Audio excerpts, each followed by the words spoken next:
We actually work remotely until we just move into the office together. Not just the bedroom. Not just the bedroom, I mean separate bedrooms. Yeah, separate bedrooms. Dude. So we will talk like on Facebook Messenger. But even if it was same bedroom, it'll be okay.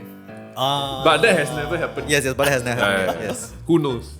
Who knows? Yeah. Hopefully it happens in the future. Okay, that one I'm not so sure. Hey guys, welcome to the 62nd episode of the Learning Podcast. And if you aren't sure, it's a Singaporean podcast dedicated to learning something new from every single guest on this show. And today, I'm extremely intimidated by the guests I have today. Wow. They are the co-founders of the Woke Salaryman. Hi. Ruiming and Wichun, thanks so much for taking the time to come. Thanks Hey, for welcome. having us, man.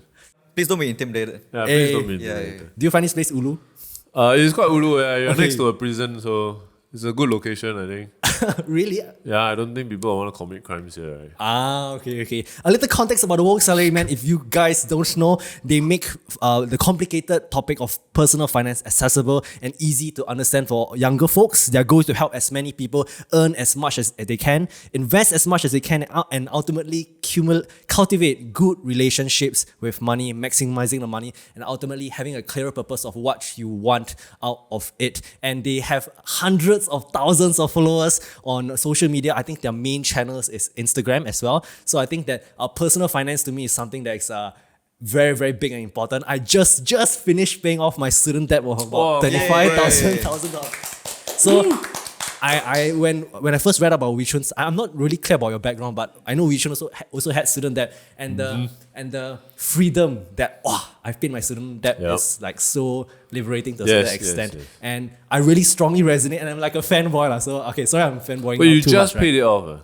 Just paid it off in January. Like January. That's great. Just like last week. That's fantastic. Wow. Yeah, last week. So How much was it? It's about $28,000. Wow, around the same Yeah. price. So I think that every one of us, right, should really have a good relationship with money, whether if it's investing your money accordingly. And I think that this conversation will mainly be me learning from these lao jiao, right, in terms of what it takes to have a greater understanding and awareness of your money, because I think that money is important. And for those people who say that money isn't important, I don't think so. But yeah. A little context about what I would love to ask them about, right, just their business in general. I think the beauty about our media industry is that it's infinitely scalable.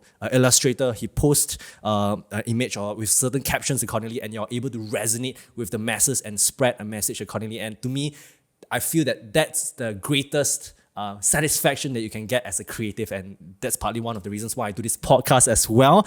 And they have done a lot of podcasts as well. I'll leave all those past podcasts in the video description as well. But certain topics that I'll be interested to learn about them is the topic of wage slavery. I think that it's something that I've read up about, and I've actually asked some of my friends, and we have those friends that are highly opinionated, so I got some insights from them, and I would love to ask them about the topic of wage slavery as well. And basically, this is just an informal conversation, okay? I don't want to keep it too formal. And yeah, that's it. I'm so sorry for the long-winded introduction, right? Maybe if I can start, right? I see that your Instagram page, right, the description is assume everything here is sponsored. Why? Yeah, so Explain, Yeah. please. So I'm the guy responsible for putting the caption. So On Insta. Yeah, on Instagram. Yeah. So I think it is a declaration that we are business, and we spend like lots of hours every day, creating content, refining content, making sure it's fair to everyone, and provide like a fair balanced objective. So it obviously takes out a lot of time, and of course we need to be remunerated for our time. I mean, if not, we will not be Woke Salaryman, right? Yes. So a lot of the posts are sponsored, and they will be for like the foreseeable future, even though we will try to put in non-sponsored content once in a while. But as much as possible, every single post should be sponsored, because that is how businesses like ours be sustainable, at least in the short term. And I think the declaration also is important because, I mean, it's a bit tongue-in-cheek, right? It's not just a declaration, because when we do sponsored posts, we declare anyway. I think that one is just him trying to be a bit quite with people. Because, I mean, doing sponsored content still has a bit of a taboo-ness to it, especially when you started out doing organic content for free, right? But actually, this is just the content space now. It's going to be like that. And I think on Facebook, it's a bit hard, Insta a bit hard. But if you think about like YouTube, for example, I think the YouTube space, right, audiences are just now used to seeing sponsorships, right? It's so normal for a video to say, before we start, I like to shout out our sponsors. This is sponsored by Skillshare, not VPN, whatever. And it's just a normal thing. And I think that should be the way it is. And I think it's starting to come around on Facebook now because when we start doing our first one, people were also happy that, hey, wow, y'all got sponsored. But of course, there will be some that will go, how much they pay you to do this? So what a lot of people don't know and will never concede, I think, no matter how much we say, how much we show them the accounts, right? We actually turn down a lot of stuff. There's a lot of money that we just don't take. I mean, like, people will say, yeah, that's just you saying, okay lah, then just like, but if you believe us, there's a lot that we just don't take because the content doesn't fit, because it's not the right time, because we are not the right platform to say it, things like that. And I'm not going to say it's completely altruistic. Of course, I'm also thinking about my bottom line in the long run. It's just I'm thinking that as a business and as a content platform, right, our authenticity and our responsibility to our audience is very close to us, and it's a priority, right? It's a top priority, both for for integrity's sake as well as for business sake. Because business, I mean, I can take all the money now, then just run whatever sponsored thing comes our way, but then it would erode our authenticity, and then in the long term we would not be as trusted anymore, and then that would mean less business in the long run. Yeah. When it comes to, you say, putting money on the table, right? I think I get a sense you're very picky with the kind of clients that you choose, right? What is the ideal client for Woke Salaryman? I think the ideal client would be something that, I mean, probably like a bank or insurance company not selling ILP. So yeah, wait, not selling ILP. Yeah, not selling ILP. Why? I mean, investment linked policies, I mean, they are like a whole different animal on their own. There are good ones and bad ones, but sometimes when you endorse a good one, people might think you endorse the whole category, thing, of which there are bad ones also lah. So I mean, that's why we try to avoid. ILBs are tricky, not because they're inherently bad, but I think there are bad actors selling ILP. There are a lot of bad and there are bad ILPs. People selling it. Yeah. So I mean, because I personally, and when it comes to insurance, right, like the first few insurance that you need is like healthcare and stuff. So I feel like I was one of the victims where I was approached by all these kind of advisors. Your friend, the friend of a friend, and say, hey, why bro, not do an endowment plan, ILP instead? Then when I equipped myself with more knowledge on that, it made me feel frustrated about LLPs. So no LLPs at all, is it? Because you don't think these are the best forms of investment. I think they are probably they're good for some people. Yeah, good for some people. But I think for the mainstream people, not really. I think it is perhaps best to invest yourself. I mean, it should be like a last resort lah. If you really cannot drag yourself to open a robo-advisor or go invest money every month, then I guess you can open an ILP. But it's not something we would recommend upfront. Yeah, because the effort taken to just, like you say, robo-advisor, or just look into ETFs and index funds and then just do it yourself. Actually, the effort is not that much. It seems like a lot, but actually, when you just start reading, it's actually quite easier. Yeah. When it comes to the ideal client, aside from banks, right, is there any other clients that you work with or clients that you consciously shy away from, like ILP ones? Yeah, I think anything too risky. I mean, we had like some sponsors for trading, day trading courses. I think there was one about crypto. Yeah, so I think it's not that these are not good ways to make money. It's just that they are not suitable for our audience, especially in the early game of personal finance. So we always believe like early game, build up your earning power first. So the idea is to not avoid trading altogether, but to save enough money so that you can trade responsibly. You know what I mean? You must have money before you can take the risk. Yeah, I like an analogy that he told me yesterday. He said you must be this high to play, to ride. So what he told me very early on when I first started thinking about investing and saving was he told me not to invest yet. Because he said you save up 6 months of your salary or expenses first, then you think about investing. Because otherwise you don't have that float. What was the argument that if you don't have the 6 months? Basically, like if an emergency happens to you while you are invested, right? Then you have to liquidate your pull stuff it out at a loss. Possible loss, right? Yeah. So I mean, I get that there are a lot of investment courses out there saying like, oh, you can make 10,000 a month through trading.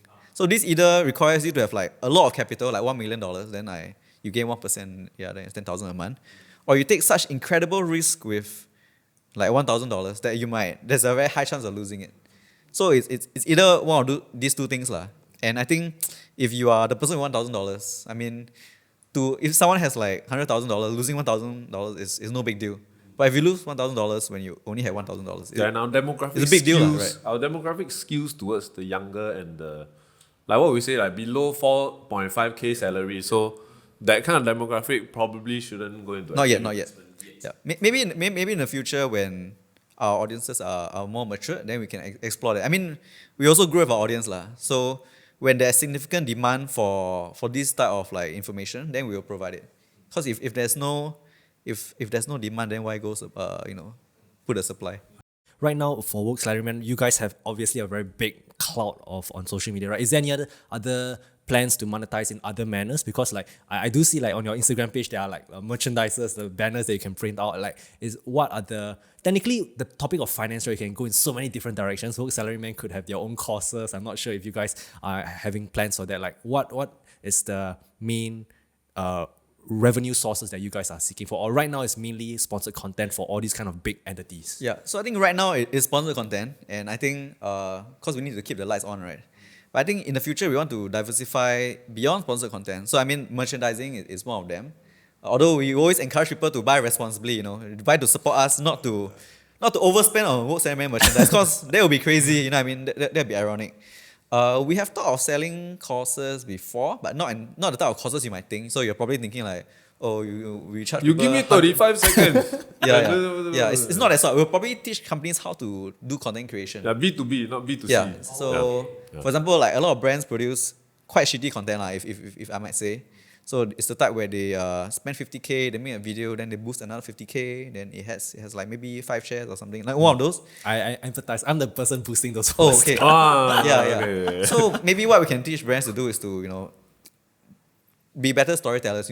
Make your point more convincing. So I think that's what we can do to generate Other revenue. pillars. Other pillars. Yeah, we're also looking into things like animation would be really cool. Like if we do animated series, that would be awesome. We also want to do other pillars like podcasting and things like that also, because I just love podcasting as a medium.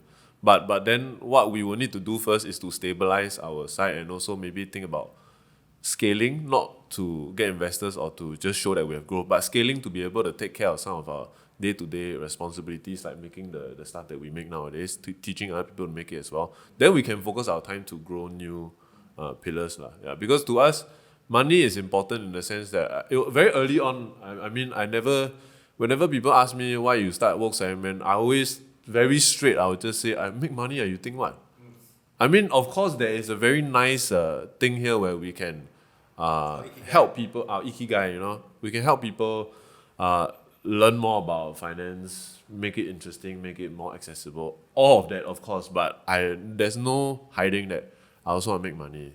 So from the start already, I saw it as a responsibility, right, for us to be able to monetize from the start, or as soon as possible to be able to make a profit, so that we can continue to do good and earn money, yeah. But you want to do good, you want to do it for altruism, that alone won't last, and you might get to a point where you're not paying the bills, but you're doing great stuff for the community.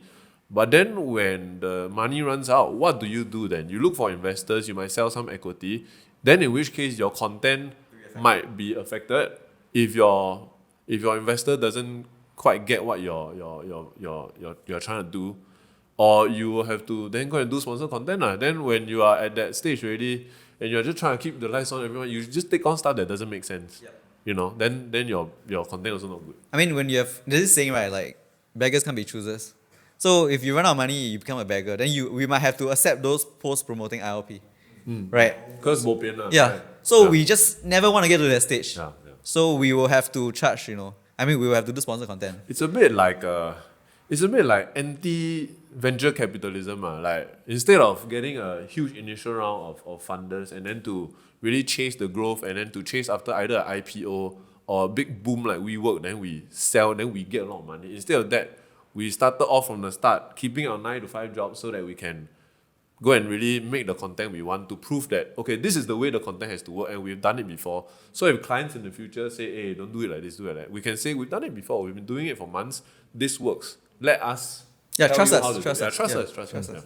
Yeah. So when it comes to the topic of VCs, like I get a sensing that you guys are more of the bootstrap kind of, you'd say startup compared to raising money. So I get the sensing like the Woke Salaryman, right, is fully owned by you two. Like, how may I ask, like, how big is the team? Are those like Q&A Instagram stories done by like the staff of yours, or that's it's me. done personally by you? So actually, is it? this is the team right now. Oh, It's just two of us. So there's only like, are you guys the only two full-timers here? I mean, yeah. We are the only, Oh. I mean, we do have a freelancer that helps illustrate. Freelancers help illustrate, but I draw most of it. Yeah. Because I very kiam siap, and then like pay people also like, but can I do this myself? Kind of thing. Would you ever want to open your company to, let's say, funding and like that? For the right reason, yes. I'm wary about equity because actually at the start we got offers also. And at the start like while we were brand new, like I was so stupid that like people offer very low amounts. I also like, oh, Excited, is it? it's 10K leh. But then actually right now thinking about it, that would have been a bad move, to give up equity for such amounts. But it's just at the time I had no faith. So luckily got him also. Otherwise, if I was alone, I might just went for it and then I would have given up like 40% equity, that kind of thing. So ownership is very important and we like that model a lot more than to raise money first. That's a great thing about content. Like because you were saying it's scalable. I think what you mean is that it's scalable in terms of the publishing or like people seeing it. Because I don't need to print more copies. The thing can just share, right? People can take screenshot. There's no additional cost when it comes to acquiring a new reader or a customer, right? So the great thing about digital content is that we make it from our bedrooms. And we were doing that for more than a year before we got the office. So we actually work remotely until we just moved into the office together. Not just the bedroom. Not just the bedroom, I mean separate bedrooms. Yeah, separate bedrooms. Dude. So we would talk like on Facebook Messenger. But even if it was same bedroom, it'll be okay. But that has never happened. Yes, but it has never happened. Yeah. Yes. Who knows? Who knows? Yeah. Hopefully it happens in the future. Okay, that one I'm not so sure. Can you guys share the story of your first sponsored post? How did that feel? First sponsored post, it was pretty crazy. So we did one for CPF. I think we were just chugging along, creating our own, messaging. Then that one day CPF said like, "Hey, do you want to collab with us?" So I think we met them. Then after that I think what we want to talk about was how people felt very negatively towards CPF. Where actually, CPF should be something that you view with a more holistic perspective. And I think the first time we sent over our first sponsor post, the client was super shocked. I was like, oh my God, we pay you money, how can you say this kind of stuff? Because we disclaim both sides. Yeah, because we try to be as balanced as possible. Oh, okay. We even say stuff like, CPF is like basically a form of tax, You pay CPF so you can support yourself in your old age. So in the future, like society don't need to look after you. And basically, when society look after you, right, it means more taxes, right? So I think it was quite new to the client when we positioned it that way. But I think overall the post did. But they trusted us. Yeah, they trusted us. Which was huge. I mean for CPF. We have to thank them, yeah. Really, they were very Forward-thinking, progressive. forward-thinking, incredibly so. I was very surprised and I'm glad that we had that as a precedent because it then allowed us to be a bit more brave when it came to defending our stances to newer clients because it's like if CPF can come around and take it, you probably should be open to it. Because I think the main thing you're asking about, like what kind of clients we like also, right?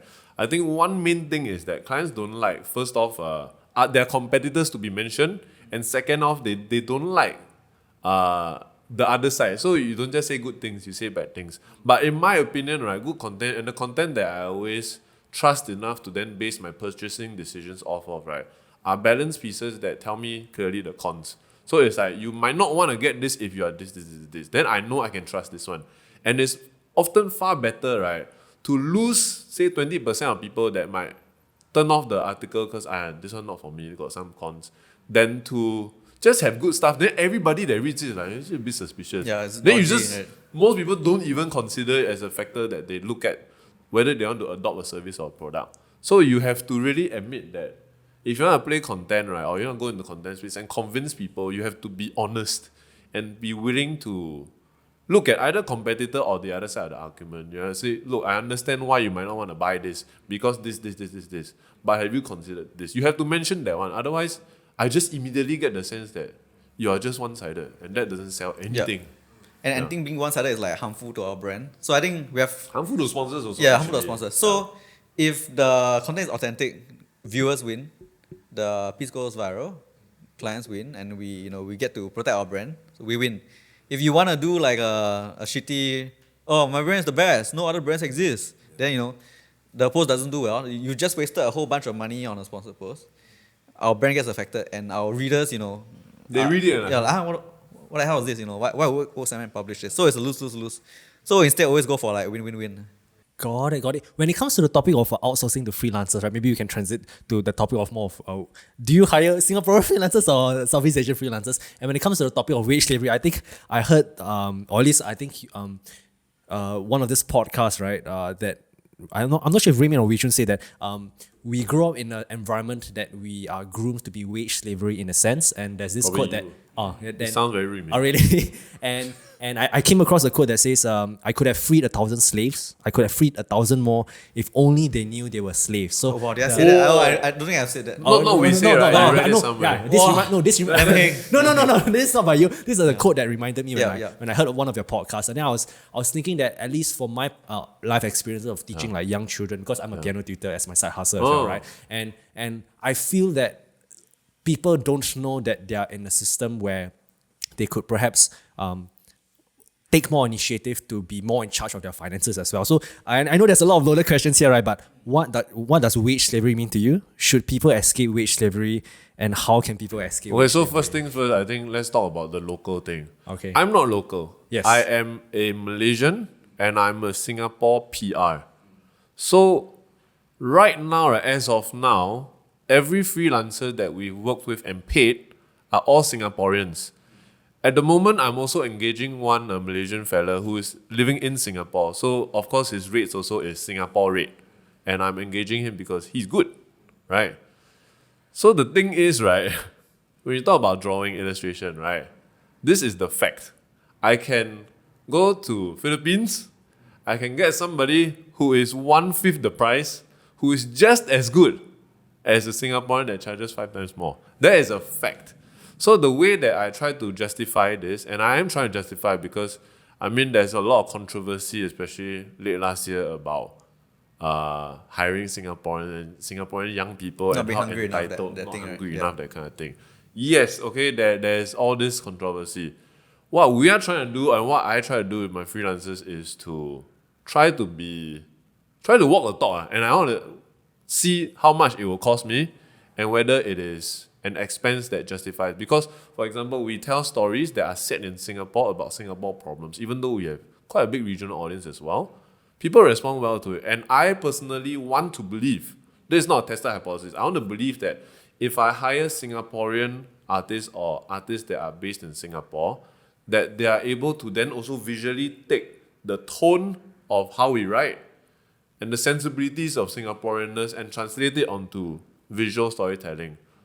So there's a superficial level where when I draw buildings in the background, I always draw HDB. HDB has a very, very distinctive silhouette. Even when I'm drawing a very abstracted background, HDB, rectangle block, the tip on top, laundry hanging out, then the block number, HDB already, right? Then got trees. If you want to draw like a CDB area, there are some buildings that are very iconic. MBS, then a few like the skyline, you'll know when I draw, you just know it's Singapore. So I infuse a lot of these things in there. And so far, Singaporean artists cost more. But I also think there will be issues if I say work with remote artists, but they'll be very cheap and they might be worth it. So I'm not shutting off to the option. I just want to walk the talk. Walk the talk, yeah. But I think, right, if we had more competitors and if our profit margins were a lot slimmer, right now our business is still doing quite okay. So who knows what might change. But if our profit margin becomes slimmer, we've got more competition and we don't, if we are not so steady when it comes to because we keep our stuff very lean, I will have to cut somewhere. And I might cut by outsourcing to other countries. It's just that the business allows me to do so. There is a cost to hiring local. There are advantages to doing so, but so far I feel like we can justify it, and I'm very proud to say that we work mostly with Singaporeans. Yeah. So then we talk about wage slavery. Yeah. Oh, do you have more to add on that? Nah, I think. Because I'm the one that primarily works with freelancers. Yeah. So when it comes to wage slavery, I'm particularly intrigued by the quote that you said about. Basically, the gist of it is like what he always tells me, which is when the student is ready, the master appears. And we talk about money all the time. And one of the things that people hate the most is when somebody come in and tell you how to spend your money. So you can only save somebody if they want to be saved. Yes. I think it's a Jordan Peterson thing. I don't know how true this is. He's Controversial figure. Controversial figure, but I love a lot of what he says. He said that if you're a lifeguard and you want to save people who are drowning, one of the first things you learn is that if you want to save somebody in the open sea, you go in with your arms and legs out. Why? Because if they're drowning, right, and they're struggling, they might kick you, they might flail, they might catch on to you, and in their panic, they might make you drown as well. So that's a bit, it's like we can go around shouting at everybody who's making less than 3K and say, why are you doing that? But if they don't want to hear it, then what's the point? And it just comes off as we are elitist assholes. And I also am very open to the idea that happiness is not just about money. I'm all about that. Trust me, I really am. I'm just trying to make as much money as I can now so that I can eventually one day go back to Malaysia, retire in my hut, and I just draw horror comics for the rest of my life. I don't have to worry about money. I'm all about that. I'm just settling it through money first. And there are many places to do it. So when it comes to wage slavery, I think a more fair description might be to say that you are only enslaved by your wages if you are unhappy about it. There are a lot of 9-to-5 jobs that are fine. People raise families with 9-to-5 jobs. It's fine. Right? But if you're miserable about if you're sad about it, but you blame the system or you blame your boss without looking at yourself first, then I think that's not a very strategic thing to do. I won't even say right or wrong. Yeah, I think, of course, in terms of blaming yourself, I mean, there's like a spectrum, right? Yes. Like, I think there's like people in systemic poverty, low-wage workers. Yeah, that one, yeah, okay, you can blame the system. Because when you're stuck in the cycle, it is very hard to come out of it. Yep. Fine, you can blame the system. But I think this group of people with social mobility, no, you should not blame the system. You should not blame the system. You should look at yourself first. And then find ways to start businesses to help the other end of the people struggling. Okay, but maybe we talk about like how to define wage slavery. I think I would define it as like being Before that, can I even ask how did you even find a term of it? Because for me, I chanced upon a YouTube video that talked about wage slavery, but how did you even discover this? It's a bit jokey, it's a meme lah. It's a meme lah. Oh, it's a meme, is it? I think you can. But it's a bit tongue-in-cheek. I mean, we don't really mean it's slavery. Yeah. Of course, I mean, it's not slavery. yeah, wage It's slavery, slavery you don't get paid as slaves, right? Slavery is a lot worse than wage slavery. Okay, the way I like to think about it, why I can justify a bit as slavery is that because it's like being in a 9-to-5 that you hate, that you Against your will. Against your will, it's like slavery because you feel like you have no choice. I want to quit the job, but I can't. That's where it becomes a bit slavery-ish. But let's be frank, like it's not your Egyptian or American kind of slavery. Yeah, it's a bit tongue-in-cheek. Yeah, so okay, we need to get that. Yes. Okay. So I think having to work because you have no choice. I would say that's wage slavery. But often, sometimes people earning a lot of money can be trapped in wage slavery if they spend a lot of money. So everyone's capacity to break out of wage slavery is different lah. I think sometimes when people, I mean, obviously when we write comics, right, or we draw comics, sometimes there's a limited information that you can pack into a 10-page panel. It's so difficult. Yeah, sometimes people are of course going to take it out of context and say like, hey, why y'all say the very poor people choose to be wage slave? I mean, no such thing was ever said. It's a bit like, I think, a bit like Nas Daily, right? A lot of people criticize the format because it's like, wow, you skim over the thing, it's such a superficial look into it. But it's 1 minute. How much you want to pack into 1 minute? It's just impossible to be nuanced and super contextual. You're just looking at the wrong space. If you want to have a very academic, nuanced look at something, you need more than 1 minute, and Nas Daily is not the place to do it. So he's just not catering to you. That's it. Yeah, it doesn't mean he's dumb. He's certainly not dumb. Yeah, it just means Ness is you not are dumb. looking at the wrong. Yeah, Smart dude. Smart. Yeah, smart dude. Yeah, I used to work for him, so Yeah. he's quite a very interesting guy. Should people? I don't know. I think I personally, right, I think I've been okay, maybe brainwashed is not the right word, but I've been absorbing a lot of materials that I somehow come to the conclusion that I feel that everyone in their lives should perhaps attempt to escape wage slavery by maybe having a creative outlet or some sorts. But how do you think about the topic of people should try to escape wage slavery if possible? Wage slavery on 9 to 5. You know what I mean? Yeah, because they're two different things. Wage slavery means you got no choice. But if you work you work as an employee In a job that you love, that that is fulfilling. there's no wage slavery. That's not slavery. Yeah. Yeah. So I think entrepreneurship is often like over glamorized in our day and age. Oh, everyone should be an entrepreneur. Everyone should start a business. But actually, you if everyone be an entrepreneur, society just doesn't work, lah. You know what I mean? So there's nothing wrong with being an employee as long as you're happy with it. But I get what you're saying. You're basically saying, I might rephrase it as this. You can correct me if you find that it's not quite accurate. You might be wanting to instead say that if you ever have the notion of wondering what it's like to be your own boss or to be a boss of a company, you should try as hard as possible to fulfill it at least once. To just kind of try and see. Then you may, maybe it's not for me. Then go back to 9 to 5. Then you don't live with the regret of not trying at all. Exactly. Yeah, that's how I saw it. That I always had this kind of a vague notion that I want to do something by myself, self-employed or start a company with a friend, that kind of thing. Then try it. I just want to see what it's like. And now that I've seen what it's like, I understand really fully what are the pros and the cons. And I like the pros and the cons. So I'm going to try to stay in this thing as long as I can. On the topic of entrepreneurship, right? When, like, personally for each of you, is it something that you've always thought at the back of your mind, or was it like a chance where you guys like met, where there's such a great partnership to work together, then therefore you logically, okay, this is something that can work out for us, or was it something that was always at the back of your mind since like your studying days, your high school days? Like, there are some kind of entrepreneurs. I wanted to like be an entrepreneur since I was 5 years old, do this kind of stuff, but where were you guys at as like young children and having the thought of creating something for yourselves? Sure. So I think for me, like, I've never thought of starting a business. Never? Yeah, never, zero, until Woke Salaryman. But I think what I can say is that I do believe I'm not an entrepreneur, but I do have an entrepreneur's mindset. Even when I was a salaryman. So I would kind of track my profit and loss from each company. For example, like, okay, my day job is giving this much. Is it worth the hourly rate? What other what other revenue streams can I get? So I mean, in that way, I think of myself as a business, not as a employee. And I think that's what more people should attempt to do. So you don't need to become an entrepreneur, but you can have an entrepreneur mindset. So it wasn't until Rachel and I got together, we created like the first Woke Salaryman topic comic. Then I remember sitting down with like Lucky Plaza with him. Oh, Lucky Plaza. Yeah. So what happens is that we had our first post went viral.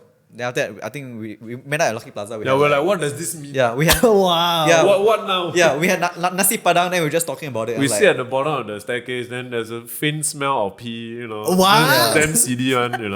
Okay. Then we were like, oh, should we do this long term? Because like it's quite meaningful. Maybe in the future we can monetize. And then I think the important thing is that we just kept at it consistently. Can I ask, this was during when you were working, is it? Still Yeah, currently I working think it was 9 to 5? May 2019 or something. Yeah. Wow. So we never like pop out of the room like, oh my god, I'm gonna start a business. When no such thing. I think for us we just adapted as things came along. I think Woke Salaryman was such like a great opportunity and was quite a meaningful thing. So I think we were at the point of our lives that we both have like quite stable income.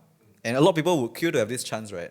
So when luck falls onto your lap, why not just take it? I think it was more about the idea of seeking this thing we like to talk about called Ikigai.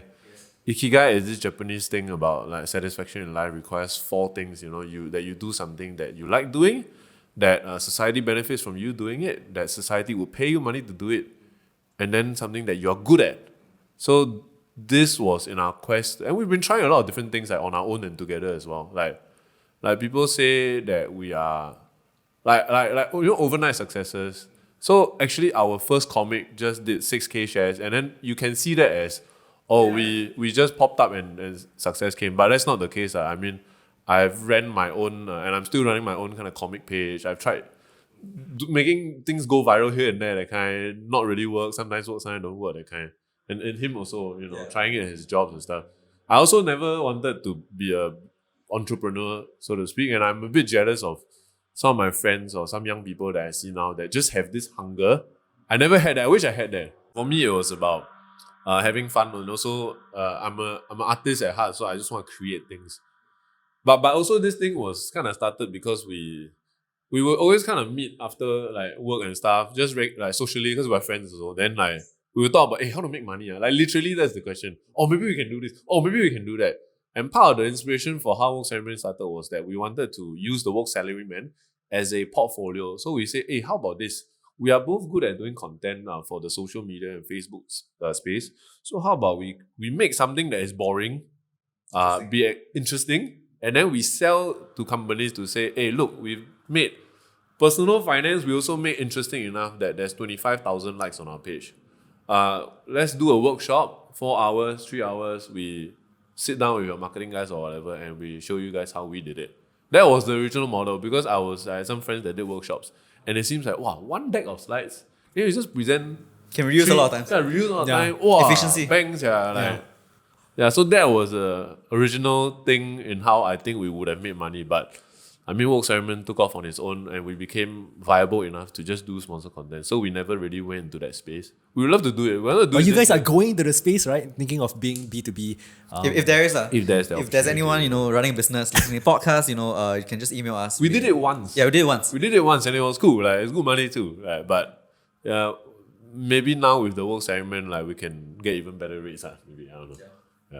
Got it. Can I ask, like, you guys say you have tried previous things together, right? And you dare say maybe failed at it. Like, what kind of previous ventures do you do? Like, no, people see Woke Salaryman. I don't know what you guys did behind it. That so for me, right, I want to do comics. So I have my own comics page called Shunzot that I made some videos also, like with relatives. Sometimes go viral, sometimes don't go viral. But I also don't know how to monetize. I just like the fact that I was creating stuff and people could see. But I was also not consistent because I'm just very easily demoralized. My self-esteem quite low when it comes to stuff that I make. I always, before I post something, I always like, wow, this is shit lah. Like, who would like this? Then when I post, then actually okay man. Like, I always, it will never leave me. I'm always haunted by this thing. But for the fact that you're aware of it, that's half the battle one, right? No, I think to a point where it cripples me. That's why I think you need someone to be accountable. Yeah, so he always reminds me that done is better than perfect. Just get it out there, especially on social media. Nobody cares about perfection. And sometimes that last 5% of perfection will take you 80% of the time to do. So it's not a good use of your time. Yeah. For Ruiming, is there any previous ventures that you did? Yeah, sure. So I used to work in advertising. So I work on several accounts. Of course, on all those accounts, we try a lot of things that didn't always go viral. Just for reference, like, do you remember like there was this thing that Scoot did for Daryl Aiden when he was pretending to Photoshop? Daryl Aiden, Yes. So I was part of the team behind that. So obviously we would. Sorry, Daryl Aiden, if you're listening to this. Yeah, so we would try this and then it will fail eventually. And I know for every viral post like a brand puts out, right, there will be like 50 rejected ideas. And you just keep failing along the way. On my own personal end, I tried to write a page about like cycling, about like backpacking. Backpacking is this activity where you strap with a bike. Yeah, strap a whole bunch of stuff on your bicycle and then travel around the world. But I think like there's just no demand lah. Even though I tried to seed it in like different forums, there's just no demand. So I think, but we failed enough times in various I organizations. remember in poly when I first knew him also, he had a blog called Backpack Rat. Yes. Backpack Rat. Yes. And then I helped him draw the banner for the blog. Oh my god, it was you. It was a rat with a backpack, walking down the streets. Like, Oh shit, that's that was me hilarious. lah. You forgot? I forgot, I'm sorry. See, I drew that pro bono. I didn't Oh get no, paid. I'm sorry. I'll pay you with interest later. Yeah, with interest. I'll pay you with interest. Is it like you take the initiative to just like talk to each other? No. He asked me to draw. You asked him. Yeah, Hey, can I remember? I'm quite a pushy guy. Like, hey, I remember because the first Woke Salaryman piece of content we did was an article, was not a comic. So I think it went quite viral on its own. I think got like 500 shares. That It was about how you saved 100K by the time you hit 30. yeah. Yeah. Then I remember like telling Wei Chun, like, hey, if you draw it right, it'll be quite viral. And then Wei Chun took very long to draw. What was your first thought when he proposed? I'm like, fuck, you never pay me money, ask me to do this, do that. Like, And who you're you working think, already, is it? Yeah, like, working. Yeah, lah, I was working already. I was working No, already. what ask me to do, you think I'm my boss? But actually, I didn't think that. I'm just joking. Yeah.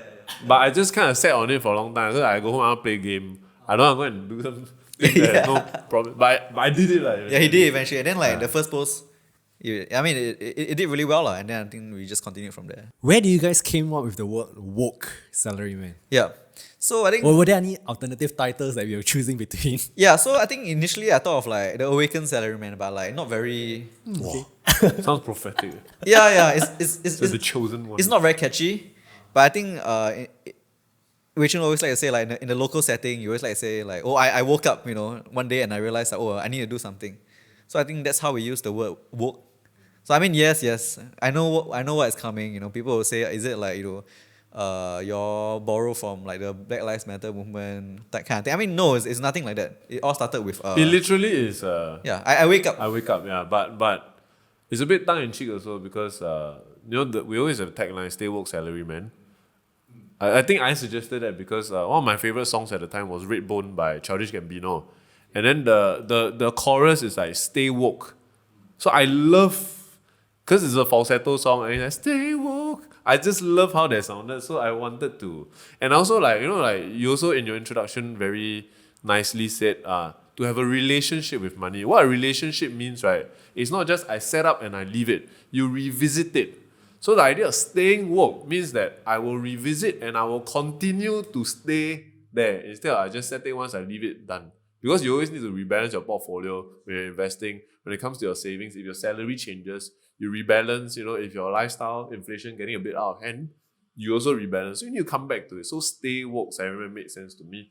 But because that song, I think, when that lyric is sung, has undertones of societal wokeness. So I also understand why people might say that we are taking away from BLM and all this other good stuff going on. Not good. I mean like compelling stuff, important stuff. But that really is not our intention at all. And by understanding if somebody has issue with that, it's just something that I feel like we have explained enough of. Yeah, I also feel like, I mean, because you're saying like they take, like, by using stay woke, it takes away from the being socially aware movement. I mean, I kind of disagree because like if you have a better relationship with money, you can actually, put money where your mouth is. You can actually be more socially woke, if I might say. For example, if I wanted to save tigers, right? I mean, I can just talk about it on the internet. I talk 100 years about saving tigers. Like you should do this, you should do that. No one will save the tigers. Put money here, put money there. Jeff Bezos should do this. Yeah. But if I have the money, I don't need to rely on like Jeff Bezos or like you Bill will Gates. just do it. I will just do it. Yeah. And I think that's one of the things that we try to tell people that having money is one thing, but doing something meaningful with it, being a better citizen, like that is another thing. Yeah, and I think not even on the spear end, which is to offensively solve problems. I think even defensively, to be a good citizen, right, I think you play your part by being independent and being able to take care of yourself and contribute to society and live without relying on help from either it's the government or other people. So being financially woke in this sense is also your responsibility and your opportunity to basically make society better, I feel. I think society as a whole progresses, right? When everybody within society is able to be able to afford to make long-term decisions, everybody benefits more like that. If everybody, so it's like they say, rich people feel guilty if poor people are really poor. Like if the income gap is big, right? It's also bad for rich people. I think that really is the case. So it helps everybody if everybody is more financially awakened and better with their money. Yeah. So I mean, on the rich side, if you have a lot of money, give back to society, because this is a society that provide you the stability to inculcate your wealth. On the other end, if you are not so wealthy, do your part so that you don't become a liability to society, that people to support you. So support yourself first. So this is not to shit on people who cannot support themselves, but it's more of like encouraging you to work towards supporting yourself. When it comes to the topic of woke, right? Obviously, finance is part of your niche, lah. But when it comes to, other aspects of wokeness, right? Mindfulness, there are other aspects of it. What comes to mind what things first comes to mind aside from the topic of finance when it comes to the topic of woke? I think like a lot of people now like to say the woke crowd. Crowd. That's becoming a thing that I'm hearing a lot of, especially by the older generation that are talking about how progressive the newer generations are and how they are pushing for the wrong things. But I mean, this is the same thing that we see happen in the 50s, 60s.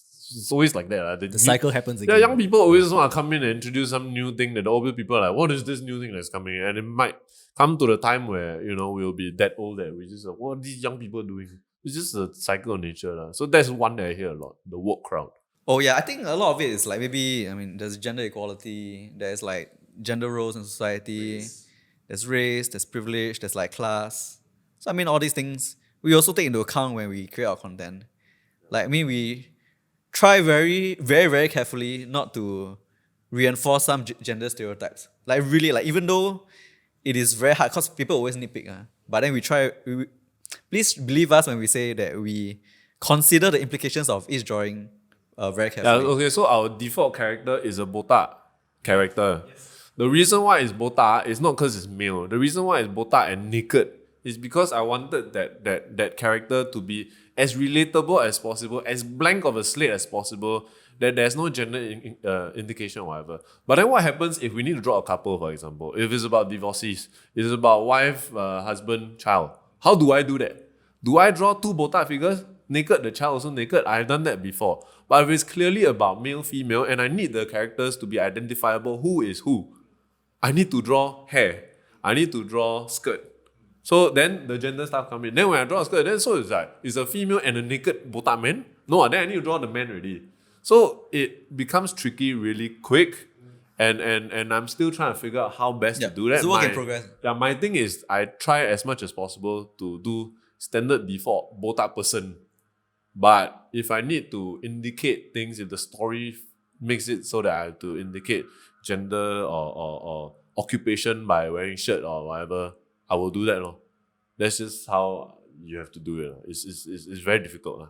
When you talk about implications, I saw one of your LinkedIn posts where you really break down how you illustrate where the lady tied up her hair, right? And when it comes to implications, right, is it feedback from the market through the comments that says that, okay, why are you drawing it like that, all that kind of stuff, or it's more for your self-research that you're hypothesizing what people might say about how you draw stuff and perhaps the caption that comes with it? When it comes to things like the gender stuff, right, I'm anticipating more than I'm responding because, I mean, we get comments like, why do you call yourself woke salary man? Why not woke salary person? I'm like, okay, like, so it's very hard. I don't know. Sometimes I don't know how to respond. Like we think very long.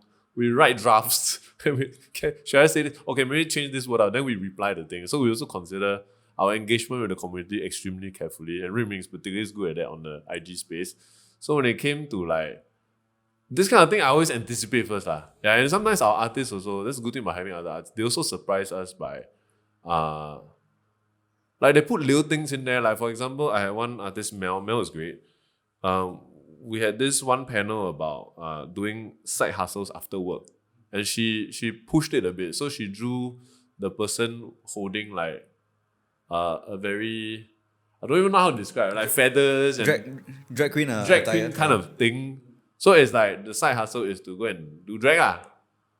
So I think, yeah, it's fine. I don't personally have any issue with that. I just let it be, but I can also see how if this was in say a stat board, they would have conversations about it. So sometimes it's good that we are our own boss in this kind of sense because we can enforce the kind of things that we like. Also, what some of our artists did, Mel also, I think it was just a thing about women being independent and then saying women are now taking up roles like doctors, lawyers, things like that. And she drew a woman in a burqa, which was phenomenal. I thought it was great that she just put it in there and it fit right, but it's not something I would have immediately thought of. Not because I don't want it in there, obviously, but it's just I'm so used to drawing. Based on your life experience. Not even life experience. I'm just so used to economy. So I won't go and draw extra things like that. But the fact that she has done it now makes me want to learn from her and also see where I can add this kind of little visual things to it also that is not stated in text that gives us more flavor when it comes to visual storytelling. Yeah. I think we don't do any like loud announcement, oh, we support this, we support that. I think it's better to just normalize something and treat it like it's okay. I think we did a story about a divorcee, right?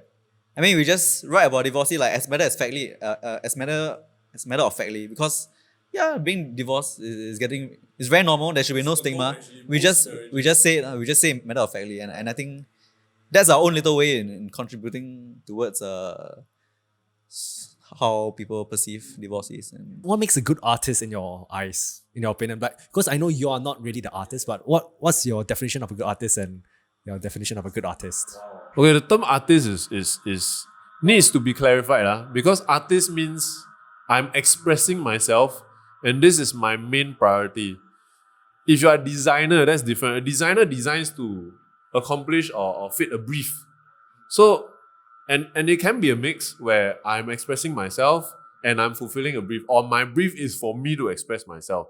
Because artists, I'm thinking museums. I'm thinking like Van Gogh, that kind where I draw something in my lifetime, it might not be appreciated. Then when I die, it become $10-15 million worth, That's artist to me. But I think what you mean is, if I can be a bit clearer, would be visual storyteller. Yes, yes. What makes a good visual communicator? Yes. In my idea, I just think it's not so much about skill, it's about impact.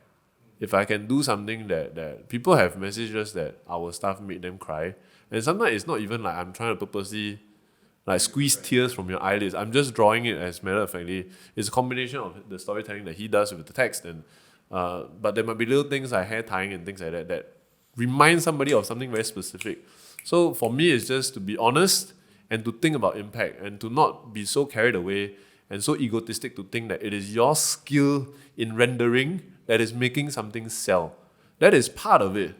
But when it comes to our space, I won't say other spaces, it's about impact, and I want to reach as many people as well as I can. That's my goal as a visual artist. Storyteller, sorry. A storyteller. Yeah. Yeah, I think I have probably similar perspective, because I used to work in advertising, I think one thing advertising, like art directors would spend like hours just trying to perfect. Can I ask, were you an art director or copywriter? Copywriter. Or copywriter. Yeah, just trying to perfect like the art, make sure it looks good. And then my creative director would say, hey, don't spend so much time, It's already done. What's important is that it has impact, people see it. So I think for me, like, it doesn't matter how good, doesn't matter how nice the thing looks. I mean, not that, like, it obviously cannot look rubber. There's a time for niceness. There are some things or some platforms, some storytelling mediums that benefit from and communicate very well through nice drawings, but our one is not. So it's like, you reach this certain level of quality, then you stop. You know what I mean? Because once you go anymore, like, it's not worth it already. And I mean, I want to do that too. I'm an artist. I want to render things beautifully. I just don't do it for the Woke Salaryman. I do it on my own terms outside, because I understand that this is not the place to do it. Yeah. Like, I mean, you look at some of the best webcomics right now. Sarah Scribbles, Strange Planet, Dr. Levenstein, or Mr. Levenstein. I know there's one Oh No webcomic.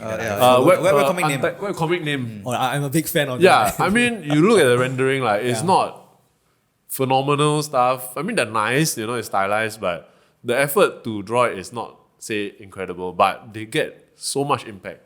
Maybe a lot of it is also the artist's ability storyteller's ability to make small observations that people find relatable, and not that stuff that not everyone is able to observe. I want to give an example, but So small things matter. For example, right, what I like to do is I like to have ambiguity and neutrality in the facial expressions. I reserve like big smiles and for really. But if I was following a brief, usually the kind of feedback we get from non-creative people who are trying to just value add to the project is, can you make him happier? Can you make him more obviously sad?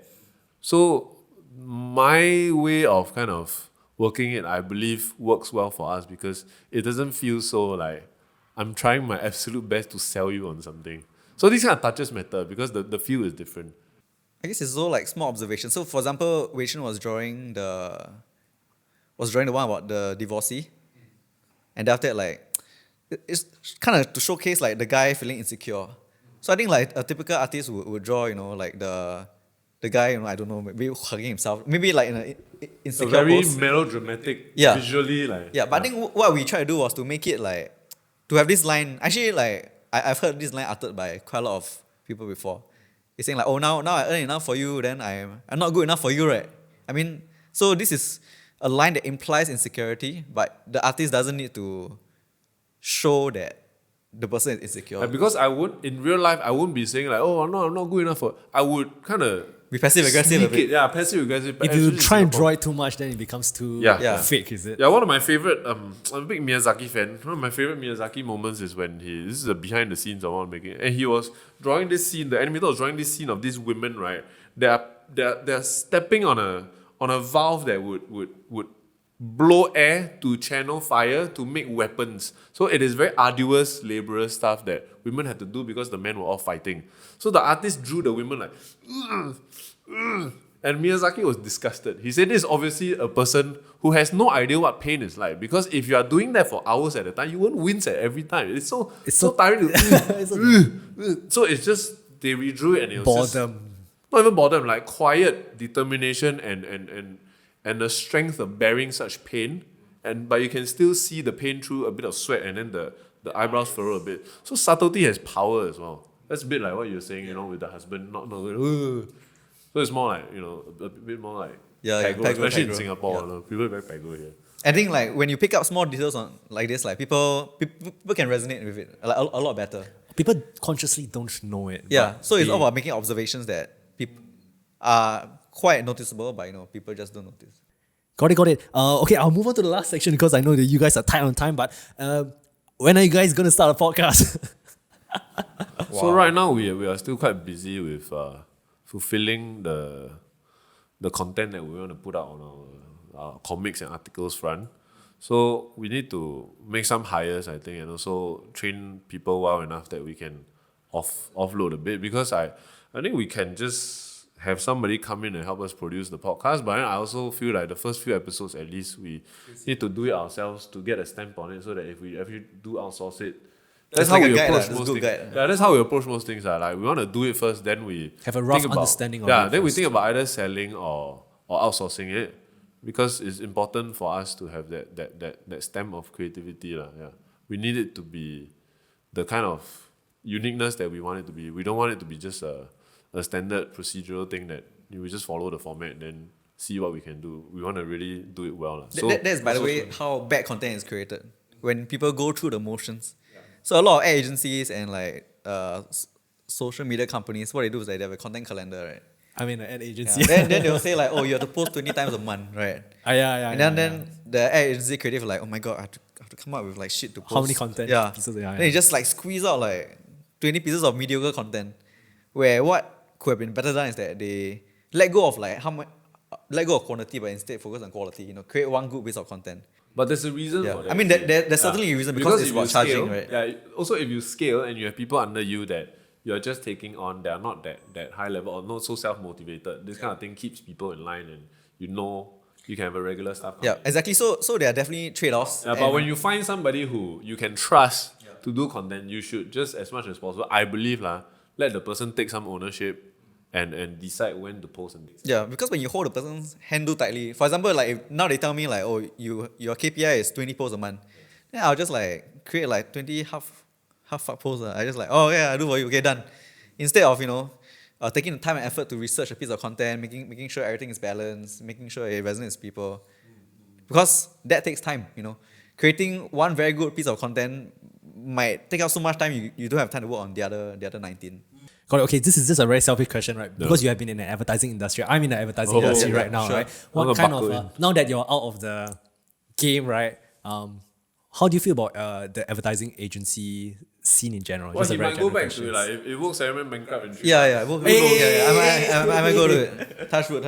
Oh, right, nice. I think there is a lot of, if I might say, navel gazing. Everyone's like obsessed with like awards and stuff. Navel gazing. Yeah, like Or navel. Yeah, navel gazing. Not view the navy. Yeah, I thought navy. No. Navel gazing. That's navy gazing. What does that mean? What is navel? I mean, like being self-absorbed, but looking at your own industry. So a lot of people look at awards and say like, oh, this is like the gold standard. I need to aspire to it. When in reality, a lot of award-winning stuff don't have the impact that the agencies claim. Then what is it? It's just clever. It's just like, oh, it's clever, oh, it's witty. And appreciated within like it's things that other creatives appreciate. Yeah. So it's appreciated within like a small community. I think what I think the advertising industry, might want to do in general is just like open up the worldview to see like what's the real impact of your work, rather than just awards. I think in the future of, the future of creatives, right? I think one option to explore is going in-house to specialize in a specific field. For example, I think in many agencies, the problem is that creatives work on too many briefs and too many clients. So they are like, not here, not there. I'm not expert on cars. I'm not expert on like financial products. I'm not expert on... Jack of all trades. Yeah. So I think by combining storytelling or advertising skill, which is like a generalist skill sort of, combine it with like a very specific product knowledge. I think that is the way to go. So yeah, because I think in the future, clients will need to produce content on their own as well, and you can't always rely on agencies because they don't always have like the expertise or knowledge to carry the things out. So I think if you're in advertising industry, I'll ask you to consider going in-house. I mean, I know there's a stigma, right? You go in-house, you go there rot for 30 years or something, or you achieve nothing there. I think that is a very old and unhealthy mindset. After I left advertising, I went to this place called 99.co. Shout out to 99.co. Where I learned a lot about property and property investing also. So in a way, as a creative, I use my skills to learn about property and then present about property lah. So maybe in the future, if I had to become a real estate agent, I could still tap on that knowledge. You have the in-depth knowledge already when you go in-house. Got it. All right. Okay, some advice for me as well. I've been in advertising for quite a while. How long have you been? I've been right now in VaynerMedia. So I'm VaynerMedia, Gary Vaynerchuk. Yeah, I'm not sure if you guys know. Yeah. So I apply that because it's Gary. Of course. So the things we do for our clients I understand like sometimes I feel like we are split across so many parts. But I'm not a creative. I'm more of the media person. So But I would think VaynerMedia understands that side of things a lot yes, more. Yes, I would say I'll because he gets it. Yes, right? yes. Yeah.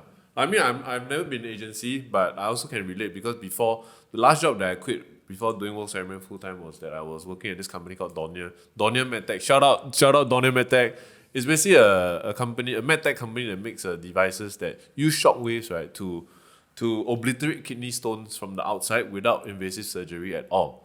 So it's super deep. I also know a lot about actually erectile dysfunction because they also use shockwaves to treat erectile dysfunction. Wow. They will blast the veins so that to kind of make the veins grow back and then the blood will pump again and then the thing can heart again. I didn't know about that. Yeah, so I know a lot about these two things because even though I was just the saikang designer, I just do everything. I do brochures, everything. But I think me being there, I stole a lot of jobs away from otherwise the agencies and the freelancers that they were using. And it was very, very annoying as a manager also.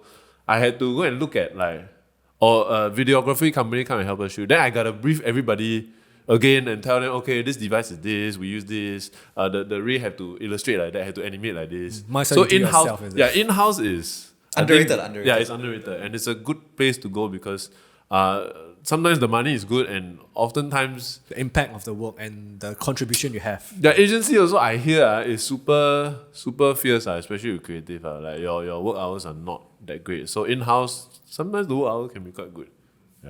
Got it. Thanks so much. Okay, last few questions, right? These are some questions I got from Instagram, right? This is for Jacinda. What non-technical job has the highest leverage in your opinion?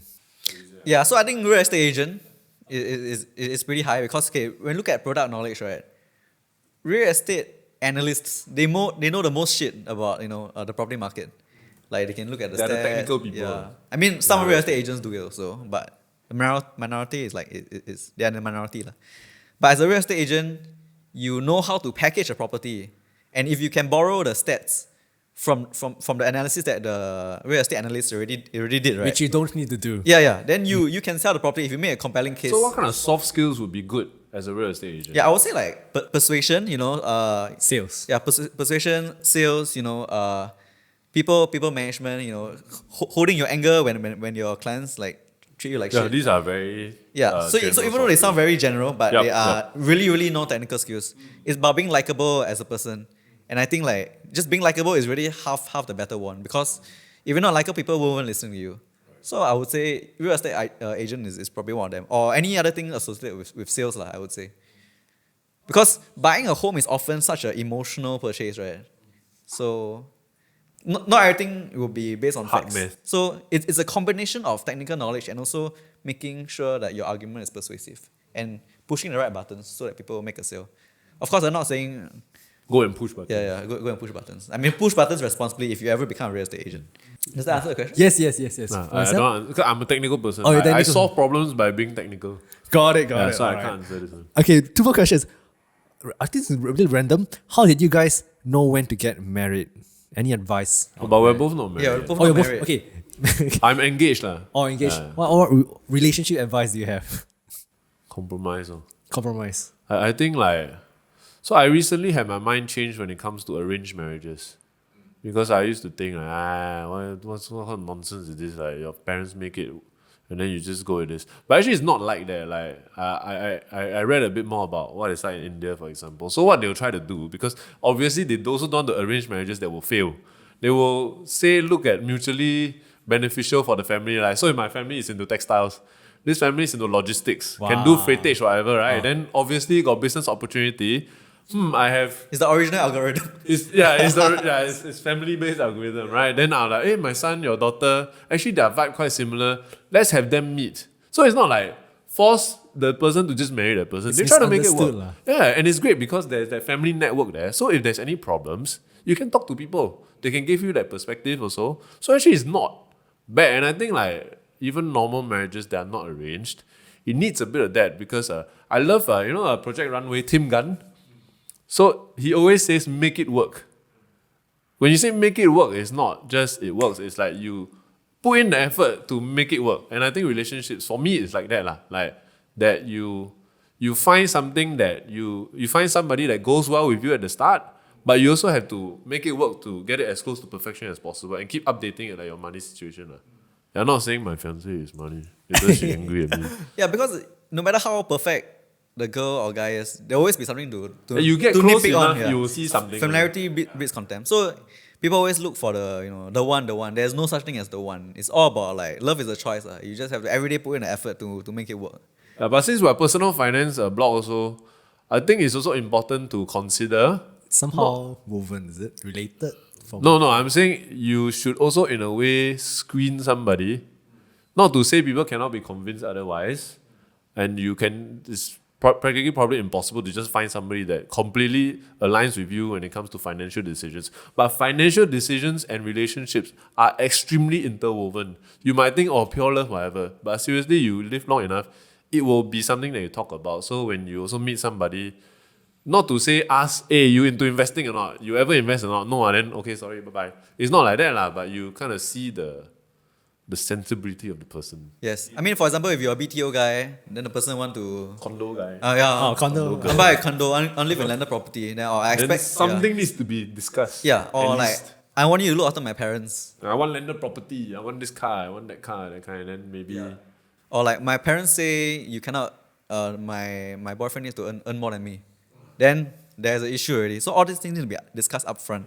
And I think if the person is not willing to compromise, then I think no hard feelings lah. Maybe it's just not the right person for you, and that's okay because there's no such thing as the one. It's better than making that mistake. Then you finding out like 10 years, 5 years later. There's a, especially in Singapore when you BTO together, the process becomes a lot more complicated. Even more so when you have a kid. So Yeah. And also I would say like don't rush to get married just because you want to buy a house. I mean that's like one of the. I have many friends doing that though. That's one of like the. I mean, it's so transactional. You should at least like figure out whether is this person a long-term thing, rather to just rush and So actually, I have a house with my fiance. We just haven't married because COVID. Then my parents in Malaysia, but we intend to do it lah. But it's a very considered thing lah. Yeah. And Ruiming is renting, so that's actually a good way to do it. I think to kind of live together for a while. Because me and my girlfriend fiance, we've been living together for a long time actually because. We were in NTU and then I had a hall and then she would stay with me. Things like that. Technically not legal, but sorry NTU. Yeah, I think trying to chase like the max grant, like get married when your income not high. I mean, these are cheap little ways of That sacrifices long term. Yeah, there are long term sacrifices that will not be immediately like visible to you. Yeah. Got it. Okay, last few questions. What is the best advice have you guys received before? Best advice I received when it comes to money is from him when he told me to save up 6 months before I start investing because I started reading up and I was wow, Nike, wow, Tesla, all this. And I wanted to jump and then I had like $5,000 in my bank. So if I jump with 5K, You have nothing. I have nothing left if something happens. Also, if I jump with 1K, even if I win big also, actually not much money, right? Yeah, so that was the best one I received when it comes to money. I think probably like what my bosses say, like be self-aware. Wow, that's so difficult. Yeah, I know it's very difficult. So when I was young, I was like I was a very angry creative lah. I think graduate, I was earning 2005. I was like, wow, why my salary so low? Like, fuck this, fuck that. Then like, May I ask, is it inclusive of CPF or excluding? including CPF. I mean, which is not very high lah. I mean, let's But face that it. was the starting pay lah. Yeah, it was my starting pay lah.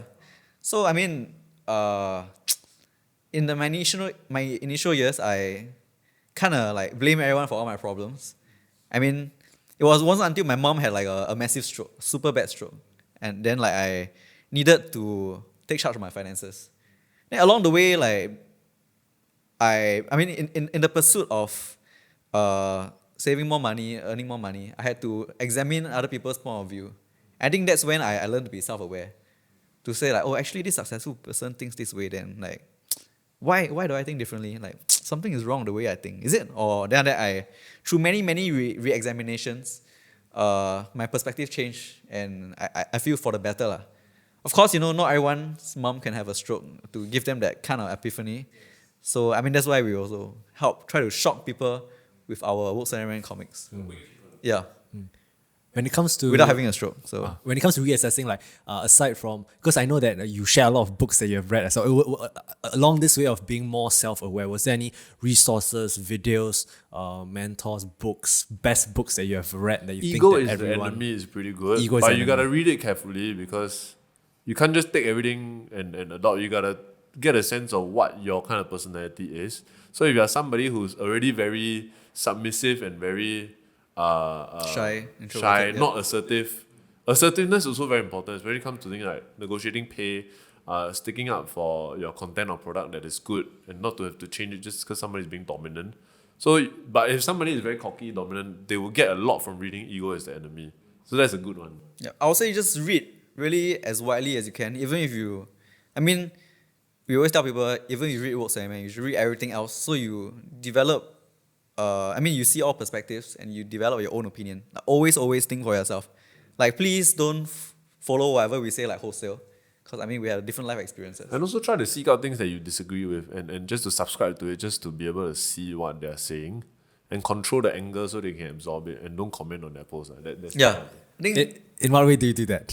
So I follow some pages on Facebook. I'm not even going to say which ones because I don't want to give this dude or girl or whatever a shout out. He, she, they don't deserve it. So I'm not even going to say it. But there are some pages I follow to keep myself in check, to understand what the other side is thinking. And sometimes they are legit also. There are times where I've been proven wrong. Yeah. yeah.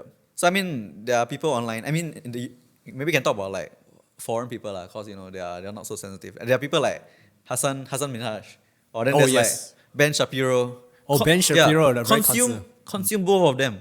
Then form your own opinion. Don't just. I mean, I get it. Like the mainstream view will probably be like, oh, I watched Hassan Minhaj. Oh, he provided a full perspective. That's not true. Try to do both. Is it like watching CNN and Fox? It is, yeah. Yeah. And also on the other side, you're watching your John Olivers and your Trevor Noahs and stuff like. I mean, just consume as many things on as many sites as possible. So like, I mean, you can read local news, read international news. That's the go on point of Reddit, social media. Yeah, I mean, we do social media. The problem with social media is it's so easy to have the algorithm give you things that you want to see and only be in that enclave. And it's so easy to find your own enclaves. There are groups for everything now. Yeah, there's a group where they only talk about baked beans, for example, on Facebook. It's so easy to find something that is your niche. So you have to be very careful of that. Yeah. So make special effort to fight To find confirmation things, bias. yeah, find things that you don't like to see.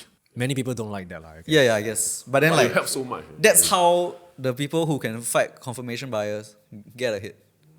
Because you must provide. I mean, it kind of shows critical thinking, right? If you can understand and put yourself in someone's shoes, that already is like that will already put you like above quite a lot of people already. And it helps when you have to convince them of something also because you understand their point of view. If you know their point better than they know their own, Yeah. then that's Yeah. I think same when you try to get a pay raise also, right? You're like, hey boss, I want a higher pay. Why? Because I just deserve a higher pay. I mean, that's a lousy argument, right? Yeah, but I can just say, like, oh, I understand, boss. This year there's COVID. Then I understand the company is not doing well. So I'm willing to accept this pay for now. But in the future, when things do improve, maybe we can So negotiate. you that understand again. your boss's pain point. Another way to do that also is to understand what your boss wants. So you understand that your boss wants A. So you say, boss, if I can give you A in the next year, can we talk about getting my salary up to this? and have the boss agree to it. Then you hit your A, then you say, okay, I hit A. You remember we said this? So how about that? Like that's the Barbara Cochran talked about that. Barbara Cochran is the lady from Shark Tank. Yeah, and I just thought, wow, that's genius because it's such an objective thing. And then you say you agree already, I do A there. Then the boss don't agree, then like, okay lah, I guess you're a person that don't keep your Yeah, I promises. cannot keep. Yeah, exactly. What's the worst advice that you guys received? When I was in advertising, like 2014, I remember like I was quite taken aback by a friend who told me like, oh, this advertising, they will always put the angmos first. Wow. There will always be a color bar in advertising. The white people will always be on top. Do you find that to be true? At that time, there was some truth to it. But I think as content needed to be more and more localized, things have started to change. So, but I found that I was very angry when the person made a statement because like I just not the kind of person who likes to be told that I cannot be good enough as compared to someone purely based on the virtue of skin color. So, but I do think for a lot of people, they might take it as the truth because in Singapore, I do think we still have quite a lot of colonial mindset. We kind of sit out, give more attention, especially when like a Westerner or a white person is talking.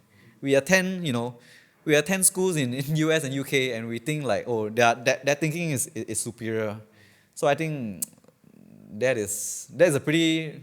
I mean, I would not say it's advice, but I do think it can be misconstrued as some sort of advice or truism that Western ideas superior. Because it's not always true. Yes, and I mean, COVID has kind of proved that there's no monopoly over the best way to do things, especially last year. So I'm not saying Western ideas are bad. It's very different. I'm saying you should not discount Asian people's capacity for in intelligent thinking, and also not automatically rank Western ideas as the default superior idea. Everything needs to be critically analyzed first. I don't have one. I Don't can't have think one. of yeah. No worries. Okay, very last question. 1 year from now, what tangible things will need to happen to the woke salaryman and your personal lives to make it the best year ever? Wow. We become millionaires. Is that a revenue goal or a target goal or personal goal? No lah, I mean, okay. that would be great lah. Yeah. But then I also don't know. I'm somebody that I don't like to think too positive. Oh. I like to assume things are gonna Yeah, be every time I bad. tell him good news, he like, you don't I feel tell me. like a good balance, a neutralize. he's like, I'm oh, very yeah, pessimistic he's quite pessimistic. because I don't want to be hurt. So whenever he tries to tell me, hey, we are on track to do this, then I'm like, okay, when we actually do it, you tell me. But don't tell me projections, I don't want to hear it. But in 1 year, I think it would be great if we're able to do other content pillars. That's my very, very conservative. So I can't give you anything too exciting because I'm just super pessimistic. Other content pillars. So maybe either we're a podcast or we're doing maybe TikTok or YouTube kind of thing. That would be exciting for me personally. I think what you do on YouTube is fantastic. Like simple commentary like that. I think it's very, very nice. Oh, it's great, I think so. Because every time I upload, I have done probably 5 to 8 that I just don't dare to upload. Because I look at it, I'm like, this is trash. Who want to watch this shit? You need that. Yeah, maybe I'll push him. We want to do something that, we watch this show called Attack on Titan. Shingeki no Kyojin. We would love to have like a YouTube channel where we analyze like the personal finance on life. We're going to do that. Okay, that one we are definitely Okay, you say one. Yeah. We'll talk for 5 hours about it. Yes, We 5 told all the hours. up, yeah. You can play in the background. This is going to happen. Yeah, this is gonna Okay, happen. okay. Yeah, so I think picture of success, I mean like what Wei Chun said. I think the diversifying our offerings and also our income sources. I think I would love it if I am financially free next year. So we can turn down even more clients that are very, very hard to work with and very painful to work with. I think that would be ideal. Maybe we can be more honest as well. Yeah, a message to anyone watching this, like if you want to work with us, please be a progressive client and understand how content works. Other than that, yeah, I wish my cat a long and healthy life, and also my girlfriend. Yes, equally. Got it. Guys, thanks so much for taking the time to come on this podcast. Is there anything else that you want to share with anyone? And what's on your mind right now? Well, actually, yesterday we were talking about this thing. I was telling him about because we do kind of like financial advice and life advice. So we get a lot of people saying easier said than done. Because like, hey, why don't you try upskilling yourself? Like every night, spend 1 or 2 hours reading about UX, UI, or learn to become a better salesperson, negotiator. Easier said than done. Hey, why don't you try to apply for this new job that you might be very interested in, but you need to put more effort into the portfolio because many people will be applying for it. Easier said than done. Easier said than done is actually the most easiest thing you can say because it just means you don't do the thing because it's too difficult. The worst because, advice. because like maybe but it's not advice. Nobody told me that. I just hear it all the time in the comments. And the thing is, I think success and happiness and fulfillment and satisfaction comes right when you get this easier said than done kind of things happening, and then you do them. Because he could have told me, hey, let's start a financial blog or website where we draw comics about personal finance. I could have said easier said than done, and that would be that. We wouldn't exist. So if actually you find yourself saying easier said than done, take note of it, rewind and go and do that thing because that will probably make your life better because you're considering in the first place, right? Because it will lead to a positive outcome. It's just that in the doing in between is really hard. So go and find all the easier said than done and try to do them. If you just do 1 or 2 and then good things come out of it, then your life will be better for it. Like that's an assurance. I really think that to be true. Yeah, so like easier said than done is like you already decided you have lost already. So You have told yourself the story that you have loved before Exactly. you even started. you lose. That's it. Okay. Story ended. So the solution to that is consciously find those and When go you say, head on in the direction. when you of say it. this is an opportunity now, like this could change my life. Try to do it. Try to do the easier said than done. I feel like having an accountability buddy, would you say, is the most easiest way to really tackle this on? Because sometimes I think like, at least for me, I do think a lot in my head of like there's so many things that I want to do, but the truth is, right, it's easier say is you can Easier say said than done. easily. Right. Yeah, easier said than done to It's so overcome easy and to think, say, oh yeah. my God, this is like Yeah. an inception. It's a great excuse for yourself to Yeah. say, well, I mean, I'm saving myself a lot of effort. Well, I do it, then nothing happened. Also, I wasted my time. It's a great thing to say. I mean, you're saving yourself from wasting time. Yeah. But I mean, really, in our age, right, we are not cavemen. We are not wild animals. We will not come to ruin. You'll be okay if you try something and fail. You won't die.